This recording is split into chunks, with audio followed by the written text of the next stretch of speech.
Il y a une loi. Paul l'appelle la loi de l'esprit de vie en Jésus-Christ. Romains 8, 2. Maintenant, quelle est la nature de cette vie, de cette loi?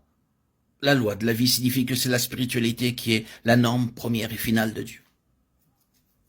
C'est par cette loi, et non pas une autre norme, que Dieu juge une chose. Il juge entièrement par la spiritualité. C'est une chose très profonde. Vous pouvez avoir tout le cadre de la vérité et cependant être encore dans l'absence totale de spiritualité. Tout avoir et peut-être avec une belle, magistrale et astucieuse présentation des choses, mais sans consistance. J'ai entendu une présentation parfaite et magistrale de la lettre aux Éphésiens, mais si vous êtes spirituel, cela vous laisse froid et sans vie. Pourquoi? Parce que nous pouvons charnellement présenter les choses divines par la seule habileté de notre propre cerveau et des ressources de notre âme. Nous pouvons décrire les choses divines et en être la source. Par la force du cerveau, la force de la volonté et la force des émotions. Cela peut sembler être, durant un certain temps, un merveilleux exposé de l'écriture. Mais après tout, qu'est-ce qu'il a produit? Cela peut être simplement charnel. Le plus grand danger qu'un homme ait connu, c'est que les choses divines soient maniées charnellement.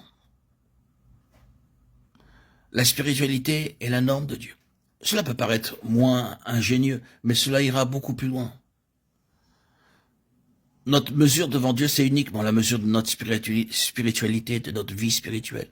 Ce qui nous caractérise est déterminé par notre vie spirituelle et par rien d'autre.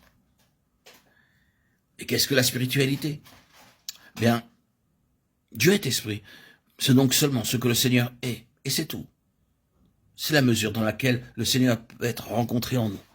La mesure dans laquelle il est manifeste que le Seigneur a sa haute main sur nous, nous subjuguant, se situant au-dessus de nous, prenant notre place.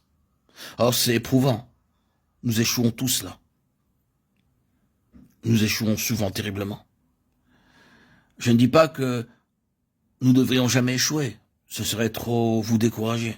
Mais je dis que si nous croissons spirituellement, les mêmes anciens travers ne devraient pas être tout aussi dominants maintenant qu'ils l'étaient jadis. Nous ne devrions pas échouer maintenant de la même manière qu'autrefois. Le Seigneur a plus de place en nous. Et c'est cela la spiritualité. Ne pensez pas à la spiritualité comme à une certaine chose abstraite, volant quelque part en haut dans les airs, à des mots et toutes sortes de discussions évoquant des choses paraissant très élevées, vertueuses, et qui ne sont, après tout, que mentales. Ce n'est pas la spiritualité. Il y a une fausse spiritualité qui est une totale tromperie. Nous connaissons des gens dont la spiritualité les a fait supérieurs aux Écritures. Les Écritures ne sont plus la base du gouvernement de leur vie. Peu importe ce que la Bible dit, le Seigneur m'avait dit de faire cela, disent-ils.